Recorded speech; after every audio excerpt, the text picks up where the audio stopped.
I pyetur se kur do të votohen ndryshimet kushtetuese në Kuvend, si kusht i Bashkimit Evropian për andarësimin e Maqedonisë në familjen e madhe evropiane, zëvendës kryeministri Bekim Sali tha se presin që Bullgaria të reflektojë ndaj kërkesës së kryeministrit Mickovski që të zotohen se nuk do të ketë kushtëzime tjera. Ai tha se nuk është e vërtetë që VMRO-ja nuk ka vullnet për ndryshimet kushtetuese, por se kërkon garancë nga Bullgaria se nuk do të ketë kërkesa të tjera. Për të qenë më të qartë, edhe nga partneri koalicionit ka vullnet për ndryshimet kushtetuese, mirë po ka një nevojë për sqarim dhe për një garancë të tipit të përfundimit të kushtëzimeve ndaj shtetit lidhur me integrimin evropian. Gjithçka që thuhet rreth kësaj, do të thonë jashta kësaj është vetëm zgjerimi i temës, pa nevojë dhe opinionit të jep dezorientim apo defokusim në çështjen elementare.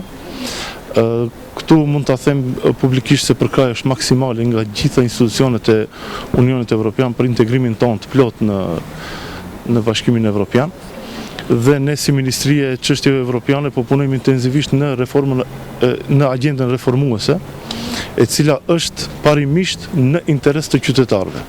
Çdo ndryshim i ligjit është në interes të qytetarëve dhe intensivisht tani jemi duke u koordinuar dhe bashkëpunojmë me gjitha institucionet të cilat janë të lidhur me ligjet, të cilat ne i kemi pranuar gjatë marrëveshjeve të cilat i kemi nënshkruar edhe më herët me Komisionin Evropian. Kujtojmë se bashkë me reformat dhe kapitujt, kushti kryesor për haprimin e Maqedonisë së Veriut në Bashkimin Evropian janë votimi i ndryshimeve kushtetuese në parlament për përfshirjen dhe njohjen e komunitetit bullgar në kushtetut si një nga bashkësitë etnike të vendit. Kjo është pjesa e asaj që njihet si propozimi francez i dakorduar në vitin 2022 në kuadër të negociatave të antarësimit dhe konsiderohet nga Bashkimi Evropian dhe nga Bullgaria si një nga kushtet kryesore për të çuar përpara negociatat e pranimit të shtetit tonë në BE. Kjo kërkesë buron nga marrëveshjet politike mes BE-s, Bullgarisë dhe Maqedonisë së Veriut, si dhe nga korniza negociuese miratuar nga Këshilli i Bashkimit Evropian në vitin 2022.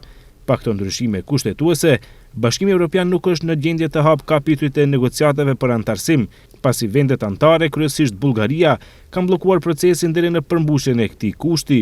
Kujtojmë se votimi i ndryshimeve kushtetuese në Kuvend miratohet me 2/3 e votave të deputetëve.